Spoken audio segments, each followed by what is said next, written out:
Getting married, redecorating, fancy a new car, or just a spell in the sun? It's been hard over the last 24 months, but Armagh Credit Union is with you every step of the way. From home improvements to life adjustments, turn to us. Loans with Armagh Credit Union. Call in and speak to us today. In Dublin before, I studied in science, so it was a bit far moved, and it was actually in Dublin where I just actually got one of them Google photo reminders where it's like, oh, look at what you're doing 6 years ago. It was me just doing research on pizza places, so that's how long that I was just interested in this. But it was in Dublin actually that I went to an artisan pizza place, and they were just selling directly onto the street, and the only thing I knew about pizza was, like one of the big guys and getting pizza, and I had this wood-fired pizza, and it just tasted like a different food, and it just was amazing. And ever since then, I was like, this is what I want to do. I really think this could do well. So that was the voice of Matthew Sherry. The County Monaghan native is the owner of the latest addition to Armagh's Upper English Street. This is the first in a serial of Armagh Eye podcasts featuring young entrepreneurs sponsored by the Armagh Credit Union. Matthew opened Basil Lane, an artisan pizzeria in the city less than 2 months ago. He realised his dream of opening his own restaurant after tasting his first artisan pizza while studying science in Dublin. From that moment, much to the surprise of his parents, he began researching and learning the art of pizza making. 2 months on, we caught up with Matthew to talk about why he chose Armagh, how the trade has been going, and the logistical nightmare of installing a bigger than expected pizza oven. We'll get started. So, do you want to introduce yourself first then? Yeah, my name's Matthew Sherry, 26, and I just set up a new business about 5 weeks ago now in Armagh on Upper English Street, and it's called Basil Lane, and we're just selling wood-fired pizzas and garlic breads, and we've been blown away with just how well it's been going, and especially suppose not being a local. How do you find that? People ask me what took you to Armagh, and I honestly don't have a solid answer. I just came to the town, and I was researching different towns, and I came to Armagh, and I went to the coffee shops, and I seen they were just really busy, and the people seemed so down to earth, and I was like, I feel like I could really be at home in this town, it might be a good shout, and I just went for it. But it's all of that sort of come true. I went back to the same coffee shop then yesterday, and I'd never met him, but the barista knew me and the business, and was just saying how he's going to come in and how he's heard such good things, and they're just it's a really good community. And just is that what you feel, very supportive? Very supportive. It's been unbelievable. Just all the business owners that are near me they've all come in multiple times and just offering a hand, anything they can do, reposting on social media and stuff, and all that's really important when you're starting off, and it's been just so supportive. So So I mean, have you relocated completely to Armagh now yourself, or are you still traveling? I still travel, haven't ruled out making the move, but we're traveling for the minute, and we're slowly liking the place more and more, and maybe considering that, but for now it's just a great home for the business. And I mean, suppose back in Monaghan, what was your job? What were you doing? So I actually was studying in Dublin before. I was studying science, so it was a bit far moved, and it was actually in Dublin where I just actually got one of them Google photo reminders where it's like, oh, look at what you're doing 6 years ago. It was me just doing research on pizza places, so that's how long that I was just interested in this. But it was in Dublin actually that I went to an artisan pizza place, and they were just selling directly onto the street, and the only thing I knew about pizza was, you can go to like one of the big guys and get a pizza, and I had this wood-fired pizza, and it just tasted like a different food, and it just was amazing. And ever since then I was like, this is what I want to do, this, I really think this could do well. So So science went out the window then. Science went out the window, and my parents were just devastated, but no, they're very supportive now. And did you stick at the degree, or I stuck at it? It was I contemplated a lot on whether will I go do this now to finish my degree, but I just said I was over halfway through at that stage and I'd finish it, and I'm glad I did. But pretty much as soon as it finished, I was like, right, how do you go about doing this? How do you get a business off the ground? And I done post grad then in entrepreneurship, but with COVID it was all sort of online and stuff. But it was still really good, and it helped me to sort of get the practical elements in. It's great to have a vision, but to actually to put that into something and then have someone walk in the door and you're like, oh, this is it, that's something else. So but obviously, so you said, so where did the kind of, where did the planning start? What did it start with? Did it start with the pizza, or where you were going to locate this? Well, the planning started with the pizza. I was like, first and foremost, the product has to be good, it was all about the product, and then everything else was like how do we get this to the people, and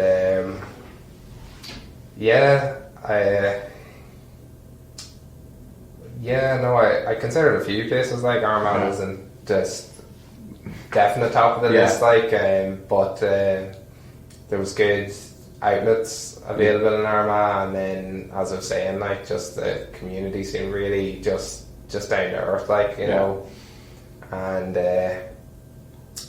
that's what really drew me to here. It came to the point where I was just like, it has to be here first, Yeah, and I suppose with the pizzas, was it a case of looking at what others had done, or were you kind of trying to think outside the box, or what way did it go with that?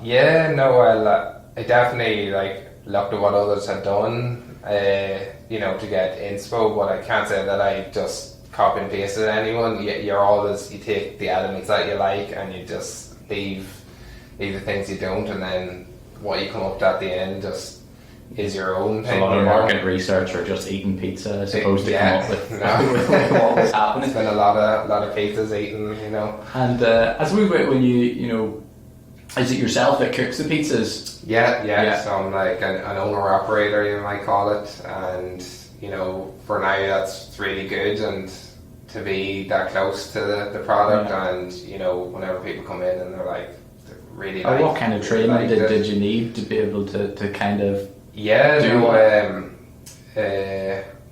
I just worked in a wood-fired pizza place. I spent a long time researching to find someone who sort of, the pizza-wise, done what I wanted to do, and then just approached them and said, and was very upfront. I was like, I want to open my own place. Armagh in my head, because you can't really approach them and say you're going to open next door. I was like, it's going to be in Armagh, so don't worry about it. Will you show me, how you do it? And he needed staff at the time. He was like, absolutely, No, and I suppose that's probably really good to have that support in the community, or whatever. It was more than I thought it would be, actually, because not only did he show me how to cook pizzas and how to make good pizzas, he networked with me. I got to join in with his network of his suppliers and all, and anytime I approached someone,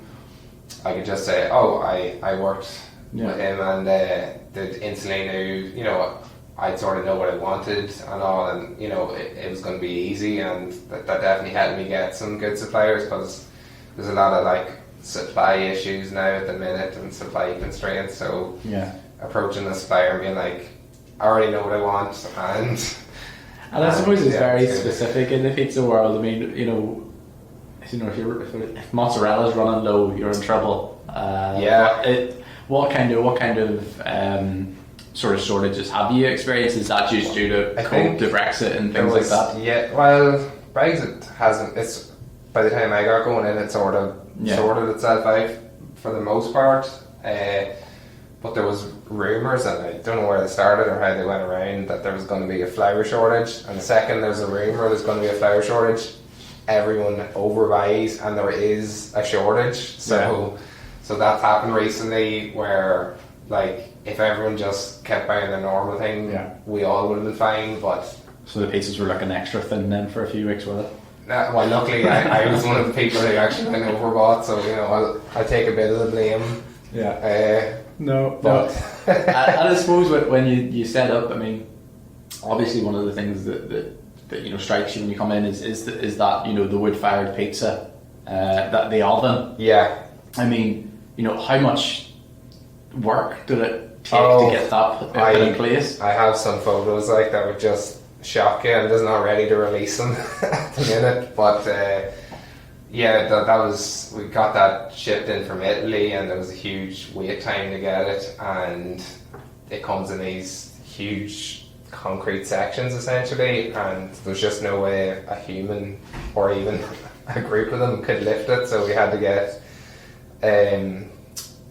like small cranes that you could fit inside a building to lift it. And my girlfriend done like time lapse. She was sort of like trying to keep track of the progress and all, and it's just these little cranes lifting this oven together.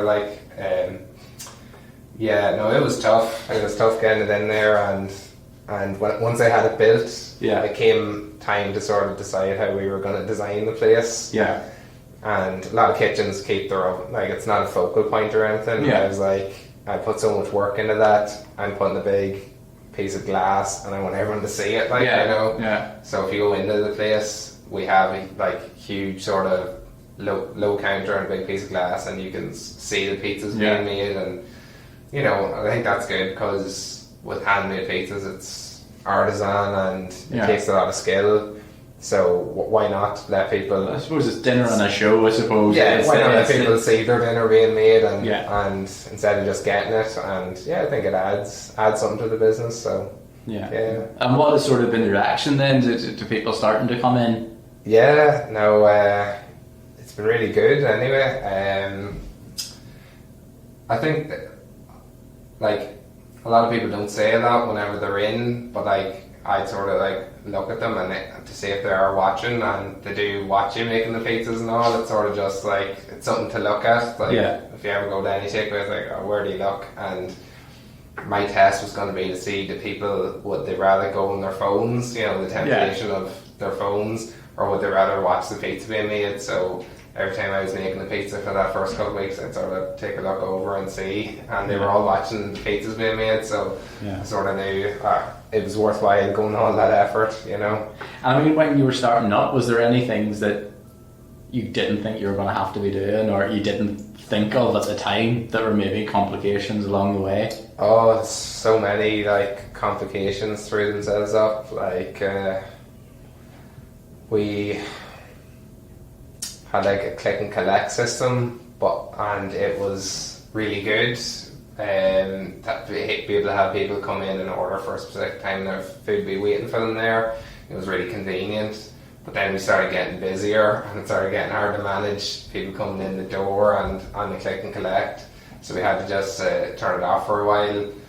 And our capacity, we sort of like I thought I'd overshot how much space we need and all, but within about 3 weeks I was like, we're probably a bit undersized, and we're already replacing some of the equipment we got in, because it's just too small. So like that's a good problem to have, I suppose, but it still takes time to sort it out, and I didn't think I'd be replacing equipment so soon. So it's good. It's bittersweet. I suppose that's it. That first investment's always a bit of a worry.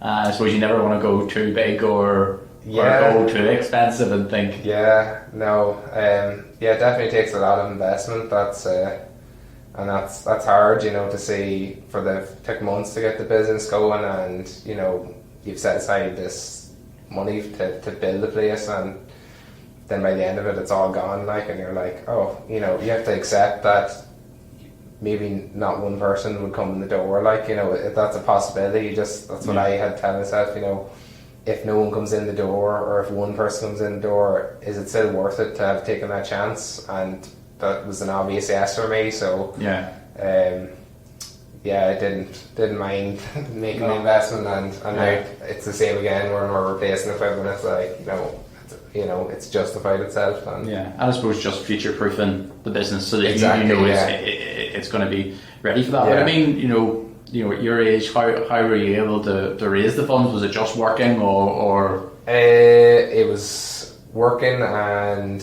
my partner, she also runs her own business, right? So she contributed a lot as well. And I've honestly no idea. We just slowly, it was working, and definitely didn't have a huge budget. So anywhere we could save money, well, if I could do something myself, I would. Like, I probably shouldn't say this, but like, we really struggled to get a tiler in, and I never knew how to tile before. I was like, I never wanted to learn how to tile, but I was like, you know what, it'll push the project on by 6 weeks, because they were like, oh, there's a 6 week wait time. I was like, I'm going to get on YouTube and I'm going to learn how to tile. So I really put a lot of work into the place, like, and I think that's what young entrepreneurs have to do. You sort of flying by the seat of your pants, as I say, like, you know, just doing whatever you can just to get the ball rolling, you know, and then once it's going, and you know, then you can do things properly again, you can replace things and all, but just get it started, you know. And I suppose it all starts as you know, as with yourself, just starts with one idea.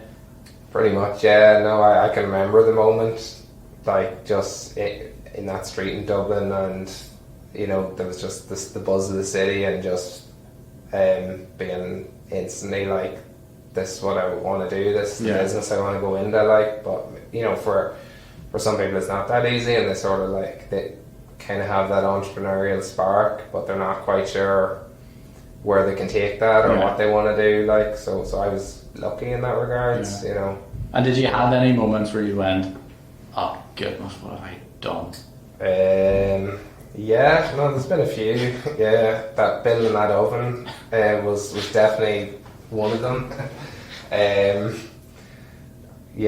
suppose the moment it probably arrived, you kind of just looked at it and went, what is happening here? I kind of anticipated before it ever started that, you know, there was going to be difficult moments, but what I wanted to be was so far in that I couldn't turn back. So thankfully I was definitely too far in that I just had to keep pushing forward, and so it sort of worked out, you know. And I suppose it's the thing is as well, you know, you took a risk as well, because you know, you might not have known the people of Armagh in general that well, so didn't really know whether this was something that they were going to like, or did you just believe in the product so much that you were like, well, of course they're going to like it? I definitely had doubts, and I sort of wanted to tame my expectations that you know, something that might do well in the city just mightn't have enough traction in a small town. But there was a few times throughout the build where I'd go back to the city and sort of retry the pizzas, and every time you'd take one bite, I'd be like, this just has to be able to sell, you know. I just can't envision a world where it doesn't, you know, there's not enough people that like it. So I suppose 5 weeks in as well, so you were kind of like, the first week you were probably like, right, it's just new. Was that kind of ever going through your head where you were like, the first week you kind of went, oh, it's just because new people are coming in, you know, trying to keep that. I definitely think there's a curiosity boom at the start, you know. So one of my favourite moments, because we talked about what it's going to be like, and it's like, you know, even if it is booming at the start for the first week or whatever, it's just people, because everyone that comes in, no one's tried it before, like. But then there's a moment where this young guy who must have been 15 or 16 came in and tried a pizza, and a couple hours later came back and was like, it was really nice, I'd like another one. And I was just, you know, taken aback, like, 'cause I was like, I love pizza, and I don't even think I'd go back the same day. So I was like, oh, you know, it's good that to see our first return customer, and then since then we've had people come back every weekend nearly and stuff, and it's good to see that it's slowly building from what's 100% of people have never tried it to people who've eaten it every weekend and seem to like it consistently. So And has any of that science degree played a role in any part? Maybe putting together the oven might have been. Maybe a little, yeah. It'd be a bit of a stretch to say that it helped, to be honest, but no, it did. Definitely in any food business, you know, there's a lot of like hygiene aspects and all, and making sure that your premises is hygienic and safe. And whenever I worked in labs, that was also the case. So definitely overlapped. It's something I found quite easy to do. You know, was the hygiene aspects and how to keep the place, how to keep on top of that, and the systems of record keeping and all that. So I guess it helped in that regard. Or maybe I just like to think, you know, those 4 years contributed something. And can you remember the first customer then?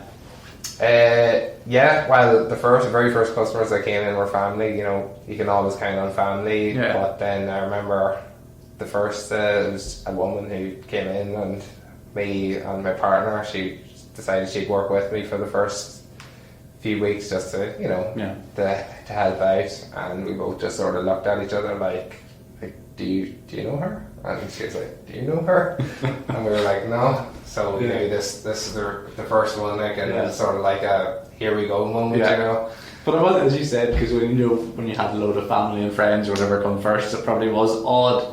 It probably didn't feel like a business at that point. It probably just felt like a family gathering or something. It felt like a family gathering, and they sort of hung about longer than customers would. And, you know, I was sitting chatting with them instead of, like, you know, working. So it was definitely a bit odd. But then, whenever they all cleared out and we had strangers come in, like, it was great. And it was great to talk to them, you know, especially there's not a lot of businesses that you go into where it's the owner of the business is also the one who's serving you, like. So they were very curious, and they were like, interested if we were the owners and about our background and what we were doing in Armagh, you know, like, because this is their home, like, and we just pop up on the street someday and they're like, you know, what are you doing here?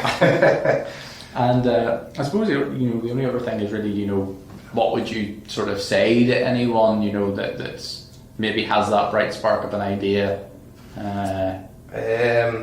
There's a lot I could say, actually. You know, it's definitely something I'm very interested in, is business and entrepreneurship. And but I just say, like, start the business that you can start. You know, keep it a bit realistic, but always have the vision. You know, you can have the grand vision, but, like, you got to take the small steps to get there. And, like, you know, I'd love to have 100 stores across Ireland and the UK and everywhere, but, like, it all starts with that hand cranking that crane up to get that oven built. You know, you got to start with the small steps, so don't be afraid of them. And that it's about the process. You gotta enjoy it all. Like, you know, it may have been difficult tiling that floor and building it, but, you know, we smiled and laughed along the way. And you really gotta just enjoy the moments and not think that, whenever you get open, that's when you're going to be happy with the business and all, because it's never complete with the business. You know, just when you think it is, you have to start replacing things. You want to try a different marketing strategy. You got new products to bring in. You know, it's really it's like a lifestyle choice. You know. Yeah. So. And I suppose with the business, you know, is that your dream is to kind of push it and make the business bigger? Definitely, No, I'd love to, but I'm definitely, you know, not going to rush anything. I really want to take it slow and do things right, and make sure that if we do grow it, that it's not at the cost of anything important, you know. I suppose like the pizza, obviously, you know, it started with that lovely slice of pizza that you had in Dublin. Yeah.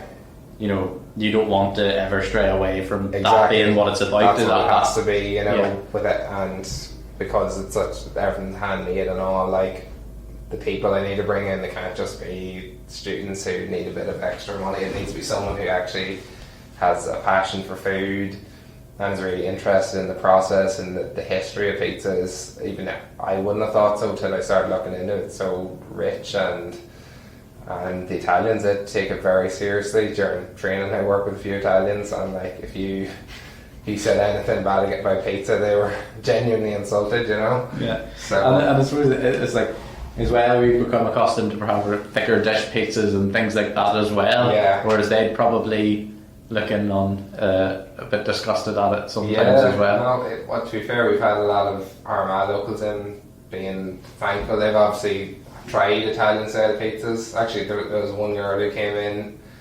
and she explained this was her second time coming in, how she came in and thought, oh, Italian style pizza, and she'd been to Naples, which is the home of pizza in Italy, and she said she brought the pizza home, got a glass of wine, got into her pyjamas, and she opened it up, and when the smell hit her, she said she just felt like she was in Naples, and that's really something Sort of the good best to hear. compliment you Like, could get. that was one of the best compliments we could get, and you know, we contemplated making a slogan for the business, which was Basil Lane, cheaper than going to Naples. But with them cheap Ryanair flights now, it's, you know. And it's with Basil Lane, where that kind of, where did the name come from? Yeah, no, well, like when I was making pizzas, we include fresh basil on it, and I think I just love the smell of it. I think it's one of the most fresh aspects of the pizza that sort of separates you from the other ones that are sort of like, you know, the frozen goods and stuff on them, and it's all very mass produced and stuff. Yeah. So and then the flavour of the basil just goes really well with the pizza. So I think the best bite on the pizza is the one where you're biting into the basil. So I was like, oh, I'll have to include that somewhere. And then we just picked Lane because it sort of it just rolled really well. So we decided to call it the Basil Lane. Yeah. And any sort of bizarre, I suppose when you were designing a menu, did you have any bizarre attempts? Interesting toppings or anything like that? No, I definitely always been interested in trying a duck pizza, I think, because that's my favourite meat, essentially, you know, and I've never made one to this day, but I've just always wanted to put, you know, that's my number one food, my number two food together. So it might be a special some week or Someday something. we'll try it, yeah. I'll see, I have to do it right, or I might end up ruining pizza and duck for myself. So No. Listen, Matthew, as I said, thank you very much for coming down to chat for us. Thanks so much for the invite. And best of luck for the future as well. Thanks, really appreciate it.